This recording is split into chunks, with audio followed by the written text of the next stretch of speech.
voir maintenant les différentes techniques de départ du 100 mètres bouée tube. Il en existe 3 que je vais vous décrire maintenant.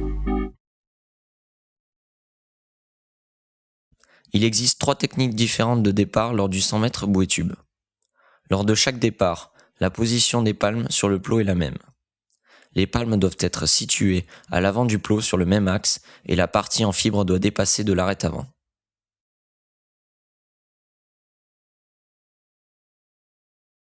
Le départ bouée tube entre les jambes. C'est l'une des 2 techniques les plus basiques de départ lors du 100 mètres bouée tube. Elle consiste à mettre la bouée tube sur le plot de départ entre les 2 jambes du sauveteur afin que celui-ci effectue un départ classique avec les palmes. Il faut placer la bouée tube en passant par derrière le sauveteur, de façon à ce que la partie où il y a la corde se situe à l'arrière du plot. Il faut ramener la partie de la corde qui dépasse derrière le plot sur la bouée tube pour éviter qu'elle ne se bloque au moment du plongeon.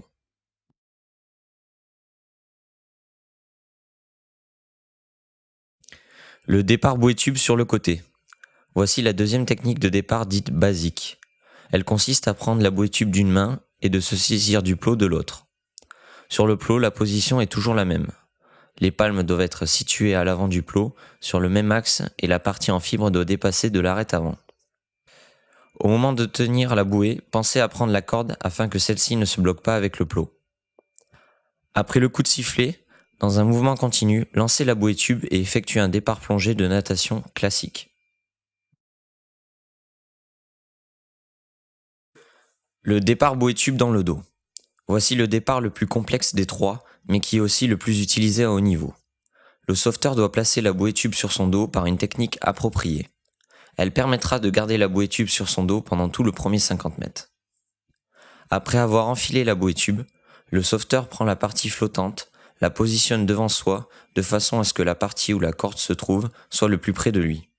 Il positionne ensuite la bouée tube sur le dos en passant au-dessus de l'épaule. Il doit laisser un peu de mou au niveau de la corde, environ 15 à 20 cm, pour que la bouée tube ne gêne pas lors du premier 50 mètres. Le sauveteur place sa corde dans sa bouche, la mord et se positionne pour le départ. Lors de la position, il ne doit en aucun cas traverser la boucle de la corde formée par la position de départ.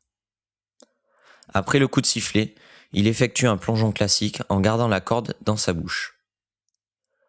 Une fois la coulée terminée, il peut lâcher la corde de sa bouche et commencer à nager en palme bouée tube.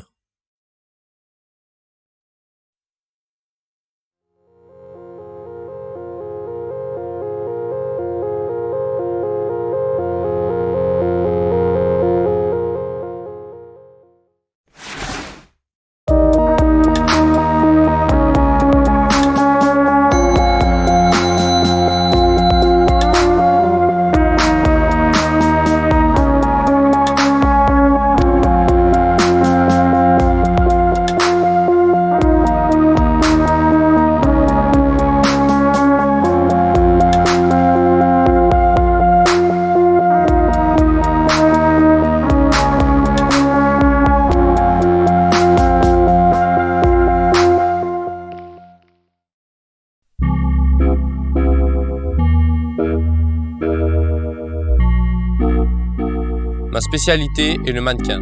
Je suis médaillé d'argent sur le 50 mètres mannequin aux Euro Juniors et aux Jeux mondiaux. Je vais donc vous montrer les différentes techniques de remorquage et de ramassage du mannequin, avec et sans les palmes. La première technique consiste à remorquer le mannequin en jambes de brasse sur le dos avec la main sur le menton. On doit être allongé au maximum pour que le mannequin le soit aussi. Le bras libre effectue son mouvement propulseur après le mouvement des jambes de brasse. Il faut faire attention à ne pas avoir les doigts sur la bouche ou sur le cou du mannequin pour ne pas être disqualifié.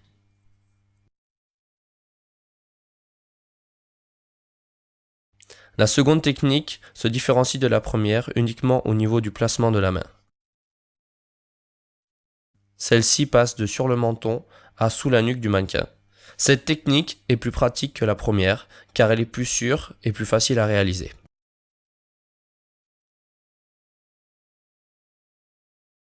La troisième technique consiste à remorquer en crawl avec la main sur le dos. L'important est de trouver l'emplacement de notre main pour ne pas noyer le mannequin sans trop être gêné. Il faut aussi faire très attention lors des respirations où l'on a tendance à tourner son corps, ce qui amène le mannequin sous l'eau et peut amener à la disqualification.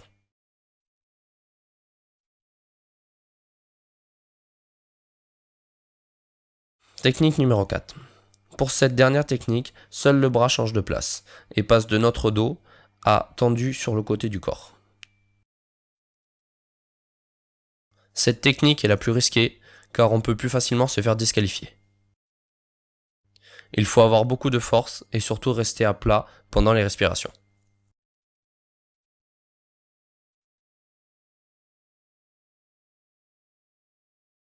Avec les palmes, sur le dos, les techniques sont les mêmes que le remorquage sans les palmes.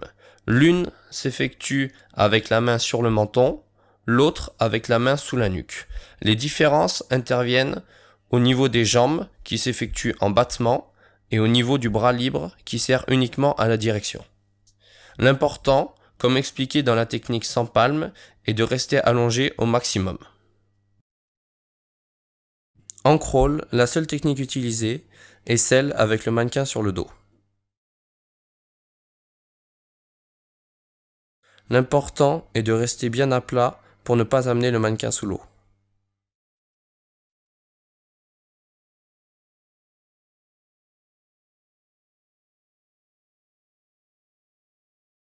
En bassin de 25, pour les deux premières techniques en brasse, le but va être de poser les deux pieds de chaque côté de la tête du mannequin et de pousser vers l'arrière afin d'être déjà sur le dos.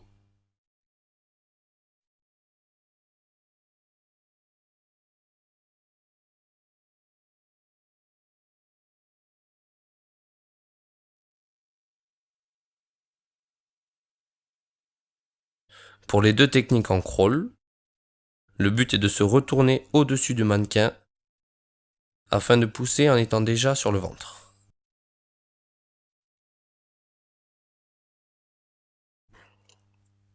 En bassin de 50 mètres, c'est l'inverse. Pour les deux techniques en brasse, on va se retourner au-dessus du mannequin pour pousser les deux pieds de chaque côté de sa tête et être déjà sur le dos.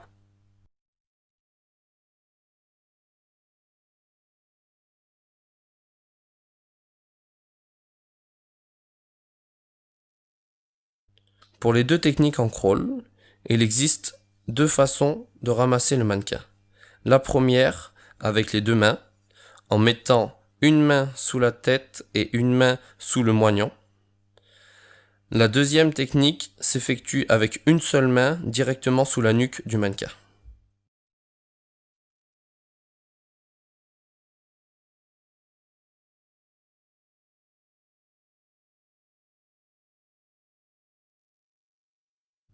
Il existe trois techniques de ramassage mannequin avec les palmes. Elles sont valables pour les trois techniques de remorquage.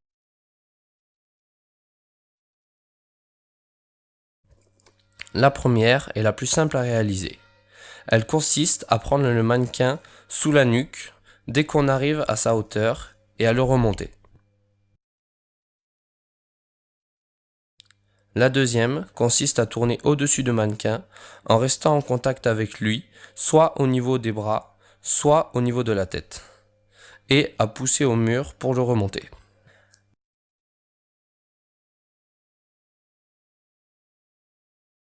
La dernière est la plus compliquée à réaliser car on doit lancer le mannequin derrière nous en attrapant les deux bras avant de faire demi-tour et de le récupérer pendant la coulée.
Dans cette partie, nous allons étudier la technique du passage d'obstacles, technique qui intervient lors du 200 mètres obstacle.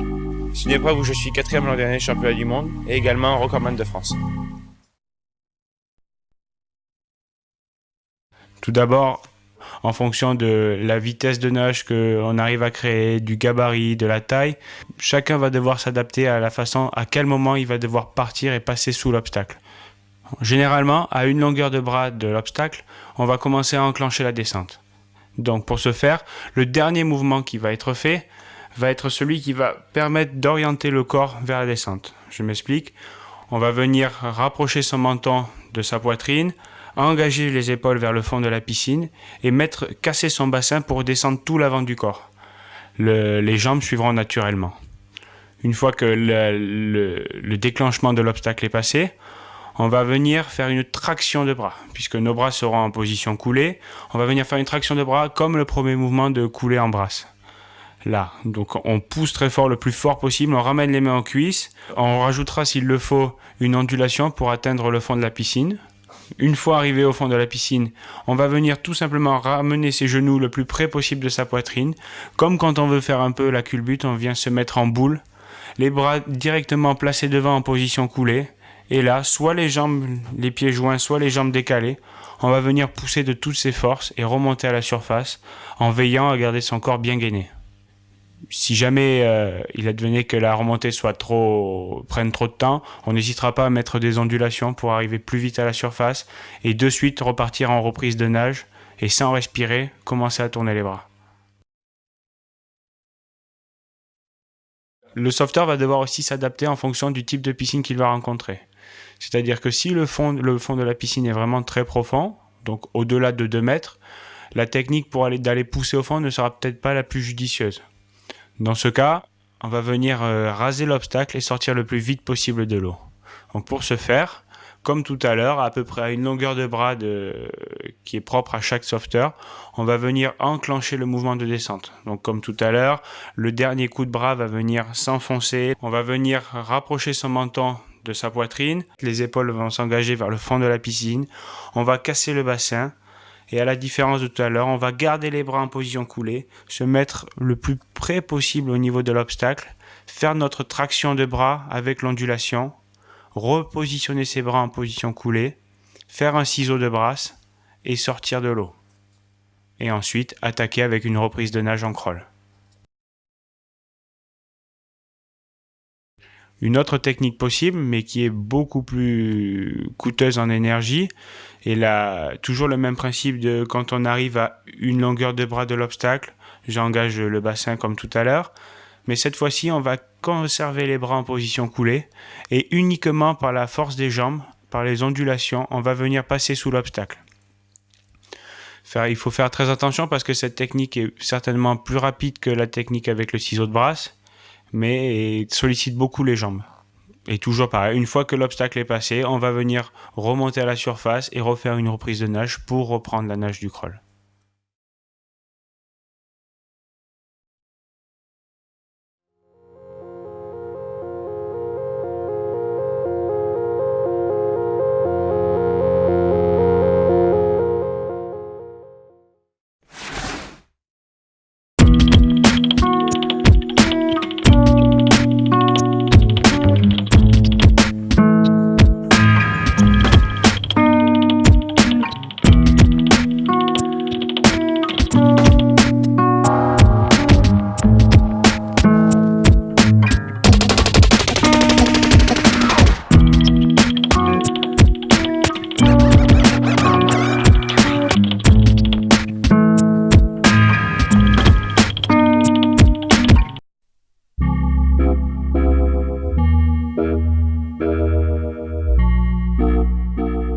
On va voir maintenant les 2 techniques de clipsage qui sont utilisées lors des épreuves du 100 mètres bouée tube et du 200 mètres super softer. Je suis actuellement recordman de France du 100 mètres bouée tube depuis mars 2011 et j'ai fini 2e lors des derniers championnats de France à Tarbes sur le 100 mètres bouée tube. Le sauveteur doit toucher le mur avant de toucher le mannequin. Le mannequin doit être clipsé dans la zone des 5 mètres du mur au drapeau. La corde de la bouée tube doit être tendue avant les 10 mètres. Lorsqu'il se trouve à 5 mètres du mur, le sauveteur doit évaluer le nombre de coups de bras qui lui reste à faire afin qu'il touche le mur avec le bras dit libre, c'est-à-dire celui où il n'y a pas la bouée tube.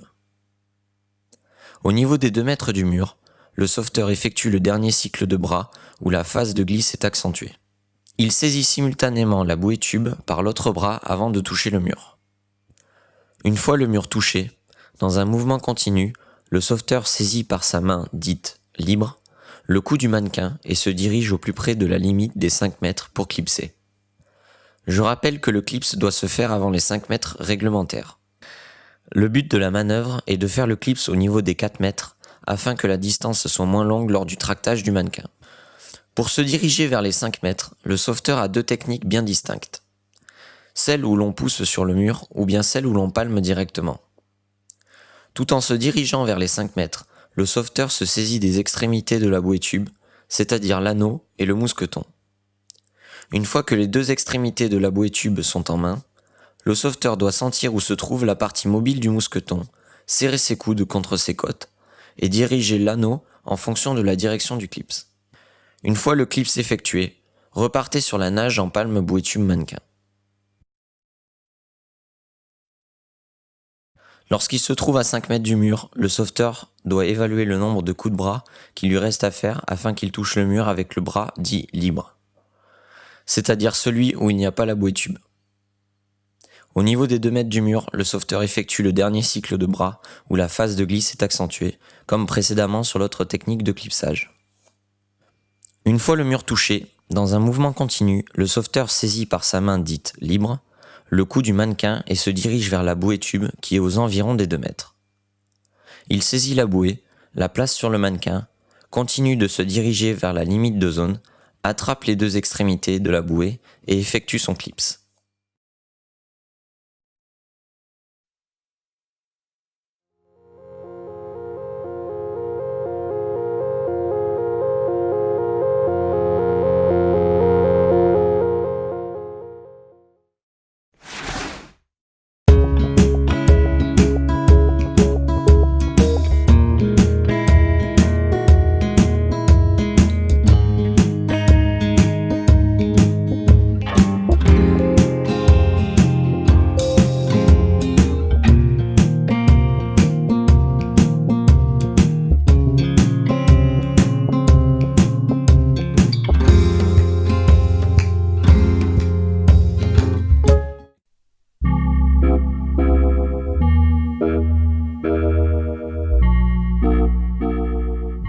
Dans cette nouvelle partie, nous allons voir le chaussage, technique qui intervient à mi-chemin du 200 mètres Super Softer. C'est une épreuve où je suis vice-champion d'Europe, finaliste lors des derniers championnats du monde et également recordman de France. On va venir tout simplement positionner ses palmes à l'intérieur de la sangle de la bouée tube. Au moment de l'installer, on va poser la sangle tout d'un bloc, les 2 parties l'une sur l'autre, le long de la piscine. On va venir soulever la partie supérieure, glisser les palmes en dessous, en n'hésitant pas à les faire dépasser légèrement du bord, puisque nous avons le droit, et ainsi faciliter la prise lors du chaussage. Et on va venir faire une boucle, ou ce qui ressemble plus à un arrondi, au niveau du bout de la bouée tube. Comme ça nous fait une sorte de prise, comme sur les poignées en planche, et qui est plus facile à attraper lorsqu'on arrive. Donc, ce qui est difficile à gérer quand on prend le mannequin sur le ventre, c'est que nous sommes dans une position sur le dos et donc nous ne voyons pas le mur. À nous de nous repérer dans la ligne et savoir où est-ce qu'on se situe afin d'arriver le plus proche possible de son matériel. Quand on arrive sur le mur, par exemple, on prend le mannequin dans la main droite, on va venir toucher le mur avec la main gauche. De là, on lâchera le mannequin en le laissant tomber au fond. Et si on prend la bouée tube sur l'épaule gauche, on va venir avec sa main droite attraper ses palmes et avec la main gauche venir attraper la sangle qu'on a fait au préalable sur le bord de la piscine. Une fois que les 2 mains sont positionnées, très rapidement, je pousse très fort sur le mur avec mes jambes et pendant la poussée, je vais venir passer ma sangle autour de ma tête et ne plus avoir ainsi à me soucier du positionnement de ma bouée tube. Arrivé à ce moment-là, je vais venir prendre une palme dans chaque main glisser mes pieds dedans et tirer le plus fort possible pour pouvoir partir avec de la vitesse. Une fois que la sangle est mise et qu'on va s'occuper de mettre les palmes, il est important de mettre sa tête très en arrière, d'ouvrir ses épaules afin de rester à la surface. Et une fois que les deux pieds seront dans les palmes, on va venir glisser ses mains sous les languettes et tendre ses jambes le plus fort possible afin de passer les pieds dans les palmes, tout simplement. Si pour une personne qui tracterait le mannequin dans la main gauche et qui se servirait de son bras droit pour nager, quand elle va arriver au mur, le bras droit va toucher le mur. On va lâcher le mannequin et à ce moment-là, toujours sur le même principe, la main du côté où on va mettre la bouée tube va attraper la sangle. C'est-à-dire, je m'explique. Si on prend la sangle sur l'épaule droite, c'est la main droite qui va venir attraper la sangle. Si au contraire, inversement, si on préfère mettre la sangle sur l'épaule gauche, c'est la main gauche qui va venir attraper la sangle et la faire passer autour de la tête. Donc, pour en revenir à notre exemple, on tracte le mannequin dans la main gauche et c'est le bras droit qui nage. Arrivé au mur, on touche main droite. On va venir, pour une personne donc qui prendrait la bouée tube main sur l'épaule droite, prendre les palmes avec la main gauche, attraper la sangle avec la main droite. Une fois, toujours pareil, que les deux mains sont en position, je pousse au mur avec mes jambes. Je passe la sangle pendant que je pousse au mur autour de ma tête. Et de suite, je viens attraper mon autre palme avec la main qui tenait la sangle, positionner mes pieds dans mes palmes, sans oublier toujours de me mettre le plus en arrière possible. Et je vais venir tirer sur mes jambes pour rentrer mes pieds entièrement jusqu'au fond et ainsi pouvoir passer la languette des palmes. Ensuite, je me tourne et je pars. Astuce, pour le positionnement des palmes, deux techniques sont les plus souvent vues, soit les deux palmes l'une sur l'autre, soit les palmes l'une à côté de l'autre. Pour les palmes l'une sur l'autre, on viendra tout simplement attraper les palmes sur le côté et faire comme un système de pince pour attraper les palmes au moment de la poussée du chaussage. En ce qui concerne la technique pour les deux palmes qui se touchent, on va venir les prendre de cette façon-là. Positionner ses pieds au mur, tirer très fort, passer la sangle autour de la tête, attraper une palme dans chaque main, les mettre dans ses pieds, tirer très fort pour les rentrer au mieux, et ensuite on va pouvoir partir.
Je vais vous présenter l'épreuve de planche de sauvetage dans laquelle j'ai fini champion d'Europe et champion de France. On se concentrera sur le départ, le passage de vague, la rame, la prise de vague et l'arrivée. On tient la planche par la poignée latérale. Le rameur met la planche au-dessus de sa hanche, soit horizontalement, soit verticalement, à droite pour les droitiers et à gauche pour les gauchers. Les jambes sont légèrement écartées et fléchies pour avoir une meilleure position. Le rameur peut creuser des cales comme pour un départ sprint. Lors de la course, le bras qui ne tient pas la planche est très important pour équilibrer et rythmer la course. Lorsque le rameur rencontre l'eau et qu'il peut encore courir, il doit lever bien haut les genoux et passer les pieds sur le côté pour ne pas être freiné par l'eau. Quand il y a trop d'eau pour courir, le rameur peut effectuer des sauts de cabri. La planche posée sur l'eau, il fait des petits bonds. Cela sert à entretenir la vitesse. Le rameur doit avoir le maximum de vitesse lorsqu'il monte sur sa planche. Quand il ne peut plus courir ni faire de saut de cabri, le rameur doit monter sur la planche en lui donnant le maximum de vitesse. Il la jette vers l'avant en sautant dessus. Les mains sont disposées au même niveau de part et d'autre de la ligne médiane de la planche pour avoir le maximum de stabilité. L'idéal est de sauter directement sur les genoux. Si les conditions ne le permettent pas, le rameur peut dans un premier temps s'allonger puis se mettre à genoux. Dès qu'il monte sur la planche, le rameur doit entretenir la vitesse en effectuant les premiers mouvements le plus vite possible. Ça permet de garder la vitesse et d'éviter tout déséquilibre. Le passage à genoux s'effectue lorsque les mousses sont petites. Il faut basculer le poids sur l'arrière de la planche pour en relever le nez et faire passer celle-ci au-dessus de la mousse. On peut s'asseoir sur ses pieds ou se reculer si la mousse est plus grosse. Dès qu'elle est passée, il faut rebasculer le poids sur l'avant et se remettre à ramer. On peut donner un coup de bassin pour relever plus le nez de la planche.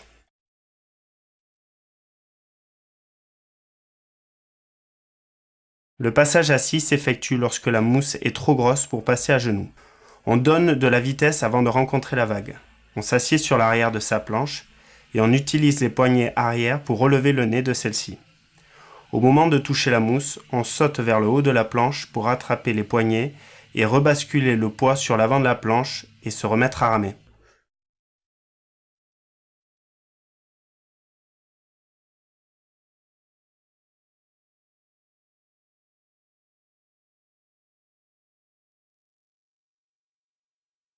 On cherche la bonne position sur la planche.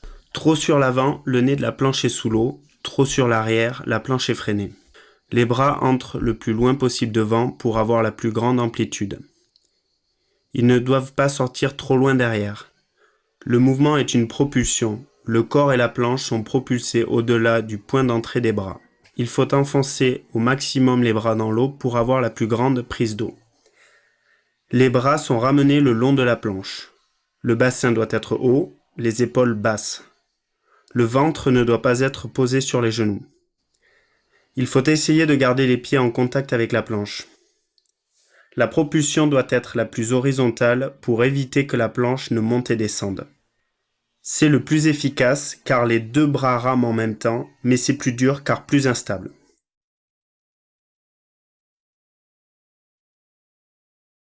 Comme à genoux, il faut rechercher la bonne position sur la planche, ni trop en avant, ni trop en arrière. Le geste est similaire au crawl. Il faut relever la poitrine pour faciliter la respiration. Il faut enfoncer le maximum les bras pour avoir la plus grande prise d'eau. Les jambes peuvent battre pour aider à équilibrer la rame. Il faut ramer suffisamment vite pour prendre les vagues. Lorsque la planche part dans la vague, il faut basculer le poids du rameur sur l'arrière de la planche pour relever son nez et éviter qu'elle ne plante. On peut rester soit à genoux pendant la phase de descente si la vague est petite, mais il faut penser à laisser le poids des épaules en arrière. Le rameur peut rester à genoux soit pendant la phase de descente de la vague, soit si celle-ci est petite. Le rameur peut s'allonger si la vague est trop grosse ou trop creuse, ou pour se reposer. Le rameur aura une meilleure stabilité. Il faut tenir les deux poignets arrière. Quand la vague faiblit, il faut rebasculer le poids sur l'avant de la planche pour ne pas la perdre. En cas de chute, il faut se saisir des poignets pour ne pas perdre la planche.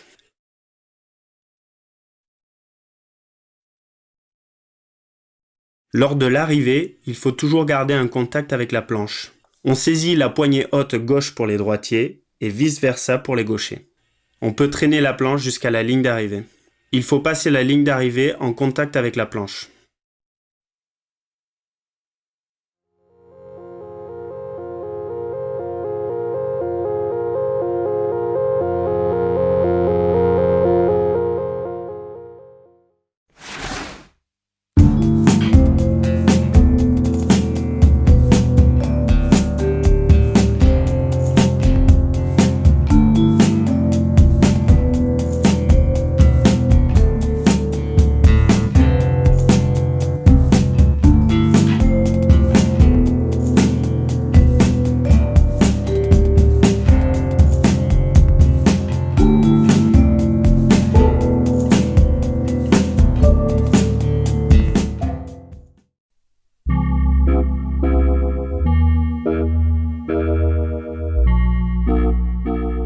Je vais vous présenter la Surf Race, plus communément appelée la nage en mer.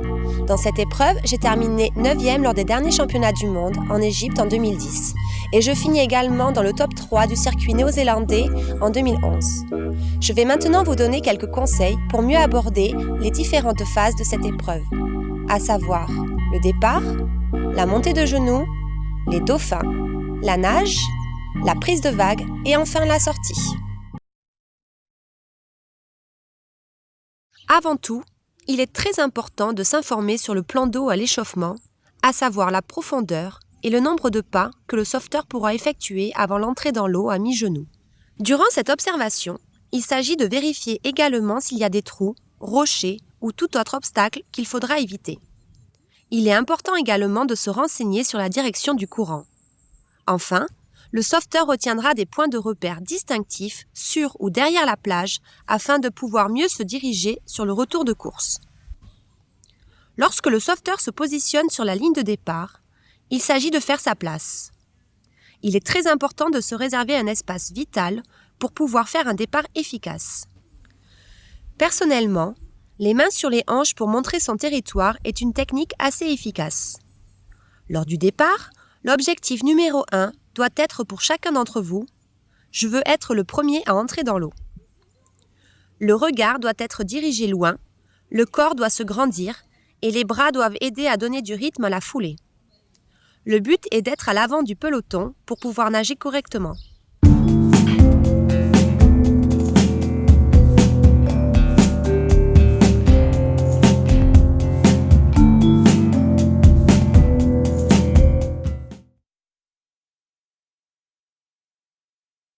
Lorsque l'eau arrive à mi-genou, la technique de course change. Il s'agit désormais de sortir le genou de l'eau sur le côté afin que la cuisse soit parallèle à la surface de l'eau. Puis, le sauveteur balancera sa jambe sur le côté tout en gardant la cuisse en position horizontale par rapport à l'eau.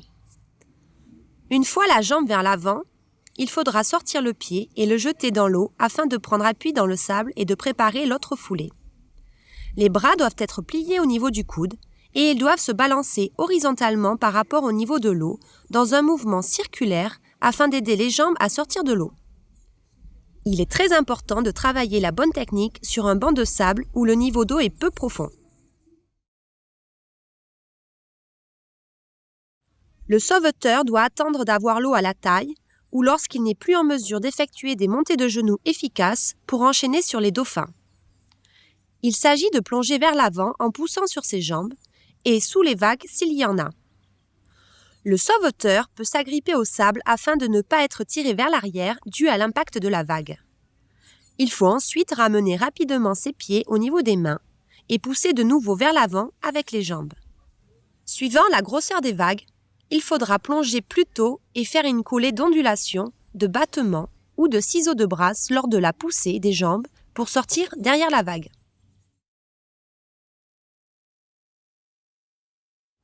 La nage en eau libre est une nage plus saccadée. Suivant les conditions, il faudra regarder plus souvent la direction à suivre. La phase d'attaque est très importante, notamment dans une eau agitée. Suivant la houle, lorsque les vagues n'ont pas encore cassé, il faudra adapter sa nage en plongeant au bas ou au milieu de la houle lors d'une phase d'attaque de bras. Les bras seront alors en opposition, l'un devant, l'autre derrière. Il s'agira alors de réattaquer au plus tôt la nage dès que l'on est sorti de cette ondulation. L'approche des bouées est une phase délicate en nage, notamment si l'on est dans le peloton. Il faudra essayer de se dégager du groupe en marquant une accélération en amont de la bouée et en se plaçant à l'intérieur du virage. Si vous n'êtes pas bien placé, le mieux est de s'écarter du groupe pour prendre un virage plus large. Ainsi, vous ne marquerez pas de temps d'arrêt lorsque le peloton va ralentir de par le monde de sauveteurs agglutinés à la bouée. Lors d'une prise de vague, le sauveteur doit garder sa tête baissée. Ses mains sont devant à la surface et le battement des jambes doit être continu. La tête peut être mise sur le côté afin de pouvoir respirer, mais elle ne doit pas se relever. Pour être sûr de ne pas perdre la vague, le sauveteur peut effectuer un mouvement avec le bras du même côté de la respiration avant de revenir à une position bien gainée. La difficulté est d'autant plus élevée lorsque la vague déferle, c'est ce qu'on appelle la mousse. Savoir prendre des mousses en body surf peut faire la différence sur une course. Le sauveteur doit essayer d'augmenter sa vitesse en augmentant sa fréquence de bras et en utilisant un battement 6 temps. Le but est d'égaler la vitesse de la vague et aussi d'élever le corps le plus haut possible à la surface avant que la vague ne percute. Une fois la mousse prise, le sauveteur devrait pouvoir retrouver sa position gainée de body surf.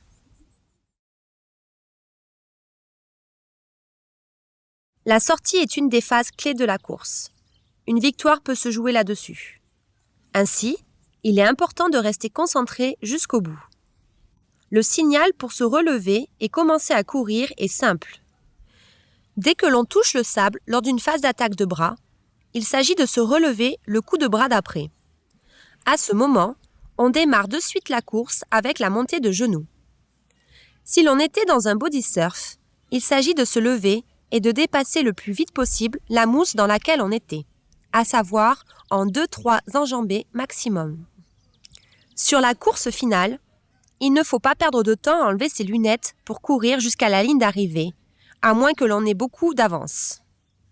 Enfin, pensez à observer les courses avant vous pour repérer tous les détails. Bonne continuation.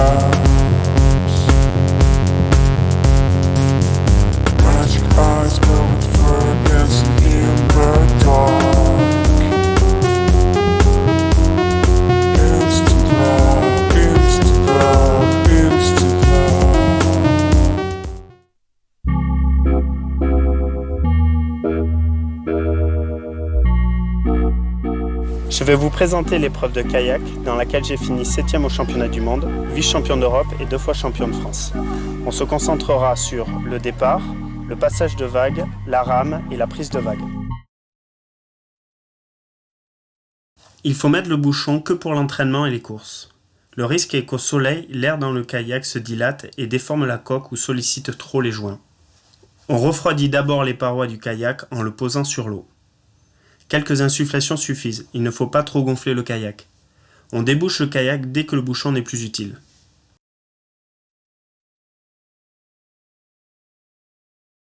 Il faut mettre le kayak le plus perpendiculaire à l'axe du vent et des vagues pour éviter qu'il ne parte dans la mauvaise direction.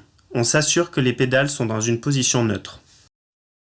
La pagaie se place du côté droit du kayak pour les droitiers et inversement pour les gauchers, la lame vers le rameur et la main dans la position de rame. Ainsi, elle ne gênera pas le rameur lorsqu'il saute sur le kayak. La main droite pour les droitiers est positionnée au niveau de l'arrière du siège. La main gauche est placée un peu avant les pédales pour avoir une meilleure stabilité, soit au même niveau que la main droite pour un départ plus efficace, et inversement pour les gauchers. Les genoux doivent être légèrement fléchis pour avoir une meilleure propulsion au moment du départ. Le rameur propulse le kayak vers l'avant pour sauter sur le kayak en mouvement et non pas à l'arrêt. Il convient de reculer légèrement le kayak pour éviter qu'au moment de sauter dessus, il ne soit trop en avant, ce qui rendrait le saut plus difficile. Lors du départ, le rameur va ramener ses pieds si possible en même temps au niveau des pédales. C'est le plus efficace. Sinon, il peut faire un pied après l'autre, mais le pied qui reste dans l'eau freine le kayak, c'est pourquoi il faut le ramener le plus vite possible. Durant cette phase, les coudes ne doivent pas être fléchis, ça facilite le passage des jambes. Il faut faire attention à ce qu'en montant sur le kayak, le rameur n'appuie pas plus d'un côté que de l'autre. Le premier coup de pagaie doit être réalisé en même temps que l'installation dans le kayak. Il permet d'entretenir la vitesse créée lors de la poussée. Il est réalisé à gauche pour les droitiers et inversement pour les gauchers. Les premiers mouvements doivent être rapides et avec moins de prise d'eau pour faciliter la mise en route du kayak. Il est important de garder le kayak bien perpendiculaire à l'axe des vagues. Le moindre écart risque de permettre aux vagues de renverser le rameur. Le rameur doit faire en sorte de donner le maximum de vitesse avant de passer la vague pour subir le moins possible sa puissance. Il s'arrête de ramer juste avant de rencontrer la vague. Il peut incliner son tronc pour basculer le poids vers l'arrière du kayak et permettre à l'avant de se relever et passer plus facilement la vague. Mais le rameur doit au plus vite se remettre en position de rame pour pouvoir attaquer le premier coup de pagaie le plus vite possible après avoir rencontré la vague. Le rameur peut aussi donner un coup de bassin lors du dernier coup de pagaie avant de passer la vague. Le rameur doit augmenter la fréquence et baisser l'intensité des coups de pagaie pour relancer le kayak freiné par chaque vague. Lors de la phase de rame, le tronc doit rester droit et très légèrement penché vers l'avant. Il ne faut pas se pencher trop vers l'avant car ça restreint la respiration, ni trop vers l'arrière car ça dénature le mouvement. Les épaules doivent être basses et relâchées pour dégager le cou et la tête. La tête doit rester fixe. Les bras doivent être quasi tendus ou très légèrement pliés, de façon à maintenir un maximum de distance entre le torse et la pagaie. Comme pour la natation et la planche, la rame consiste à poser la pagaie à un endroit et propulser le corps et le kayak au-delà de ce point. Maintenir les bras tendus permet de solliciter les muscles les plus forts, c'est-à-dire les dorsaux. À l'opposé, si l'on rame en fléchissant les bras et en tirant dessus, on n'utilisera que les bras qui sont moins puissants. La pagaie doit entrer le plus loin possible devant les pieds et sortir au niveau du bassin. Dès que le rameur dépasse ce point, il part sur l'arrière et en rotation et risque de déséquilibrer et freiner sa progression. L'amplitude du mouvement se gagne donc en allant chercher loin devant. Le rameur doit faire en sorte d'entrer sa pagaie dans l'eau au plus près du kayak. Lorsque la main basse sort de l'eau, la main haute doit être étendue vers l'avant pour atteindre le point le plus loin possible. La main haute doit se situer au maximum au niveau du regard. Elle décrit ensuite une rotation au niveau de la ligne du regard. Elle doit être relâchée comme lors d'un retour aérien en crawl. Lors de la phase de rame, le buste doit être en rotation du côté de la rame pour solliciter les muscles dorsaux. Le rôle des jambes est primordial car elles sont l'intermédiaire entre la rame et le kayak. Lorsque le rameur rame à droite, il doit appuyer avec le talon droit et avec le gauche quand il rame à gauche. Les jambes effectuent un mouvement de pédalier. Les genoux doivent être légèrement rapprochés pour avoir le maximum de puissance. Lors de ce mouvement, le rameur doit faire attention à ne pas appuyer sur les pédales car la dérive bougerait inutilement, ce qui créerait du freinage. Le rameur doit maintenir son kayak perpendiculaire à la vague en attaquant celle-ci le plus droit possible. Pendant la période critique, le rameur doit continuer à ramer, sinon la vague le mettra de côté et l'éjectera. Lorsqu'il chute, le rameur doit se cramponner à son kayak et sa pagaie pour ne pas les perdre, ce qui l'obligerait à rentrer à la nage.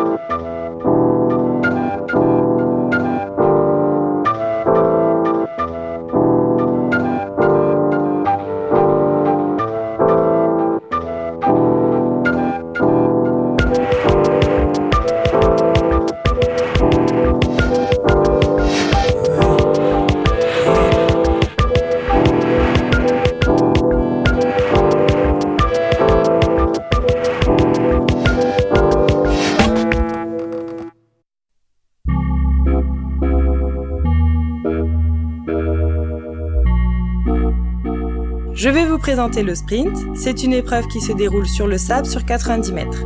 Dans cette discipline, je suis 5 fois championne de France. On va regarder ensemble les différentes étapes de cette épreuve. On va tout d'abord aplanir la surface, c'est-à-dire qu'on va enlever les bosses, les creux, les coquillages et les cailloux. On va ensuite aplatir à l'endroit de notre premier pas d'appui pour rendre le sable dur. La deuxième étape, c'est la préparation des starts. Pour calculer la distance entre la ligne de départ et les trous, il y a 2 méthodes. La première méthode que nous voyons ici sur la vidéo, en mesurant avec la longueur de nos pieds. Et la deuxième méthode, c'est une méthode qui s'acquiert avec l'expérience. C'est à notre sensation. Je positionne maintenant mes mains sur la ligne de départ, écartées à un peu plus que la largeur des épaules. Je fais l'empreinte de mes pieds pour repérer l'emplacement de mes starts. Ici, je creuse mes trous. Donc le mur postérieur doit être à la perpendiculaire pour recevoir le talon et le mur antérieur forme un demi-cercle pour ne pas gêner à la flexion de la cheville lors du départ. Les trous ne doivent être ni trop profonds, ni trop à la surface. Le départ demande beaucoup de concentration. Haut à vos marques, on va venir positionner ses mains sur la ligne de départ et ses pieds dans les trous. Au pré, on va se relever et se mettre en déséquilibre comme on peut le voir ici sur la vidéo. Et au coup de sifflet, on va pousser sur ses jambes en s'aidant de ses bras. Le départ est lancé, les premières foulées sont très importantes. Elles doivent être à la fois rapides et efficaces. On va se redresser au fur et à mesure de la course en atteignant sa vitesse de course le plus rapidement possible. Les bras et leur position sont très importants pendant la course. Ils vont donner le rythme, la synchronisation et la cadence. La flexion du coude doit être à 90 degrés. On va monter les genoux afin d'avoir plus d'amplitude pendant la course. N'oubliez pas de ne pas relâcher le rythme avant d'avoir franchi la ligne d'arrivée.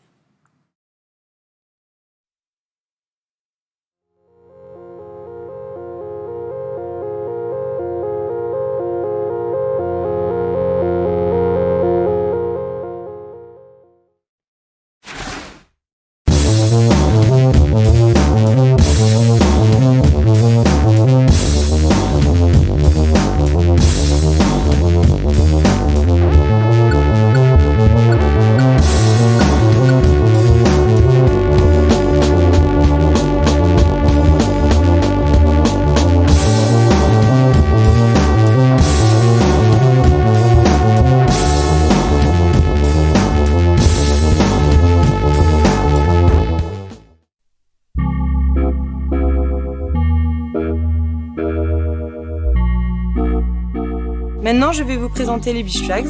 Sur cette discipline, j'ai terminé 2e au dernier championnat d'Europe. Cette épreuve demande à la fois de la technique que nous allons voir ensemble, de la tactique et de la stratégie qui dépend à la fois de sa position sur la ligne de départ, de ses adversaires et de son niveau. Comme pour le sprint, nous allons voir maintenant la préparation du terrain. Celle-ci doit être réalisée dans un laps de temps assez court si possible. Pour éviter de s'effondrer lors du premier pas après le retournement, on va tasser la zone voulue. Comme la corde sera enlevée avant le départ, on va creuser un sillon avec les pieds pour retracer la ligne de départ. Maintenant, on va se positionner sur le sable en mettant les pieds dans le sillon que nous venons de faire. On va tasser le sable pour avoir une surface uniforme. Je vais venir maintenant me positionner selon la position réglementaire, qui est les talons joints, les mains placées l'une sur l'autre et le buste en contact au sable. Le positionnement des bras, ni trop en avant, ni trop en arrière. Une fois notre position validée, on se gaine en faisant abstraction de tous les spectateurs, du bruit. La concentration est primordiale. Le départ se déroule en 3 étapes. L'officiel dit en position, puis tête basse et enfin il y a le coup de sifflet. En position, le corps doit être gainé. En tête basse, on va venir bloquer sa respiration. Puis au coup de sifflet, on va se retourner le plus rapidement et le plus efficacement possible. C'est ici qu'il faut exploser. Le départ est crucial. C'est durant cette étape que tout se joue. Un bon départ nous permet de placer notre épaule devant celle de l'adversaire et d'avoir l'ascendant pendant la course. Je vais vous expliquer le départ. Au coup de sifflet, je pousse sur mes mains jointes et sur mes avant-bras, tout en décollant ma jambe droite. Celle-ci est tendue, et c'est elle qui sera mon premier pas d'appui. À cet instant, je suis en position d'un départ sprint. Je me mets dans l'axe. Pour qu'un retournement soit efficace, il faut orienter le regard directement vers les bâtons. La tête va venir faire pivoter le reste du corps rapidement. Les bras, comme pour le sprint, sont essentiels. Ils vont donner l'impulsion. Les premiers pas doivent être rapides, avec beaucoup de fréquence. Le plongeon va être dans la continuité de la course. On ne va pas attendre d'être près des bâtons pour plonger. La vitesse et l'élan de la course va nous permettre de plonger tôt. Et pour finir, je vous conseille de plonger les 2 mains jointes pour ne pas louper le bâton.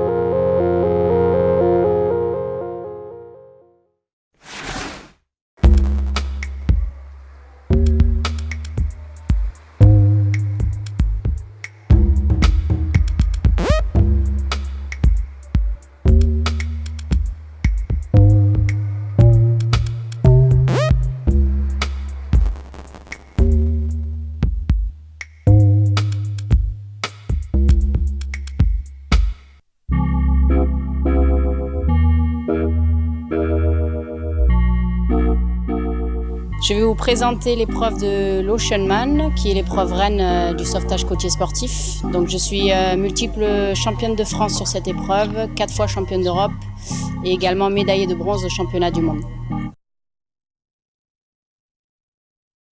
Donc l'épreuve d'Oceanman consiste à enchaîner la nage, le paddleboard, le surf-ski et enfin des transitions en course à pied dans le sable, avec des distances environ 300 mètres pour la nage, 400 mètres pour le paddleboard et 600 mètres pour le surf-ski, sachant que cette épreuve peut durer 12 à 15 minutes. Ça va dépendre beaucoup des conditions météo, de la configuration de la plage et également des conditions de course le jour même. La particularité de l'Oceanman, c'est que l'ordre des épreuves est tiré au sort la veille des compétitions.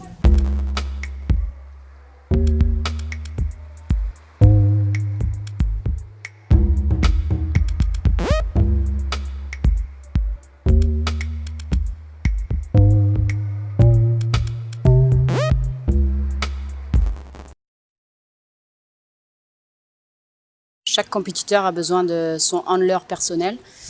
Donc le handler, il a quand même un rôle d'assistant tout au long de la course. C'est lui qui va un peu s'occuper de notre matériel, positionner la planche sur la ligne, le kayak, enfin le surf-ski au départ et également le récupérer avant d'arriver sur les transitions.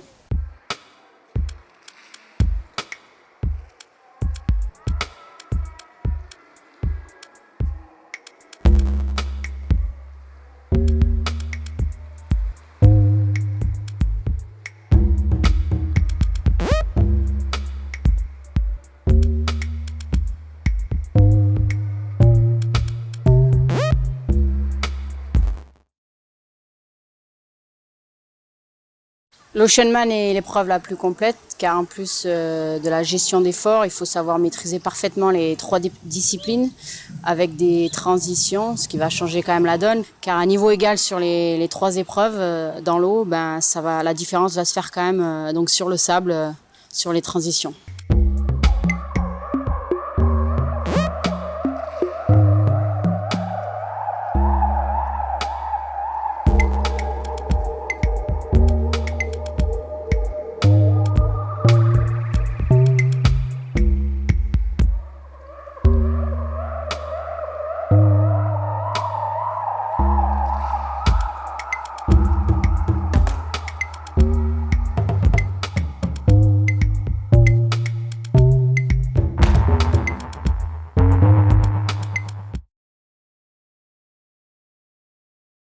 Même s'il est important d'être performant dans les 3 disciplines, le parcours de nage va rester quand même le plus important parce que c'est là où on va passer le plus de temps dans l'eau. La nage, c'est le plus long, c'est plus long que le paddleboard et le surf-ski en temps d'effort.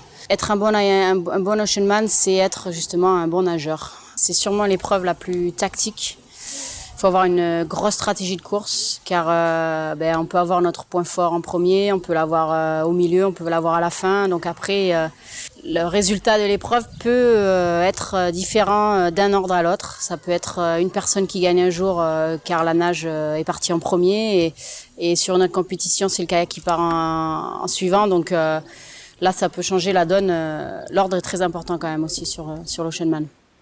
Alors, ce qu'il y a d'intéressant dans le sauvetage côtier sportif et notamment l'épreuve d'Oceanman, c'est que une course n'est jamais perdue.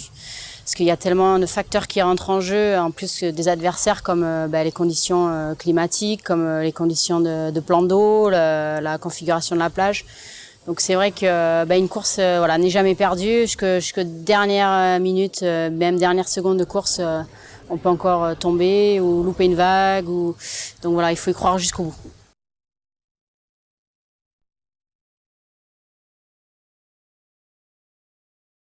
Je suis médaillé d'argent sur le 50 mètres mannequin aux Euro Junior et au championnat. Ouais. Non, c'est juste qu'il faut... De toute façon, je me suis chié. Oh. C'est le nerveux, lui. Faut pas que tu bouges, en fait. Mise au point, par contre, il faut pas que je me loupe. Go. C'est bon ? Ok. Allez, zou. Ça se voit pas là ? Tac. Allez. 3, 4. Maintenant, je vais vous expliquer... Non, c'est pas ça. Alors, Dans cette partie, faut que j'arrête de bouger les bras. Donc dans cette partie, On va voir ensemble... Non, c'était quoi la phrase déjà? championnat du monde et également recordman de France. Oh, j'ai un geste parasite là. Je vais vous expliquer... Non, c'est pas ça. Bon, je recommence. 3, 4. Maintenant, je vais... De France. Je vais... C'est quoi? On se concentrera. On va plutôt se concentrer sur... On va se concentrer sur... Cette discipline demande à la fois... J'ai bugué. Allez. Présenter l'épreuve. Ah ouais, mais il y a... Il nous... C'est pas très grave. Tu les auras pas? Et j'ai fini... Ah putain. Ok. Je sais plus en fait la phrase. Ah oui, cette épreuve demande de la machin et de la technique et de la stratégie. Bon, allez, vous. C'est lui qui va nous positionner la planche sur la ligne. Et... T'entends là, non? Là, c'est pas bon, attends. Il y a mon championnat de monde. Ah. Je vais vous présenter les...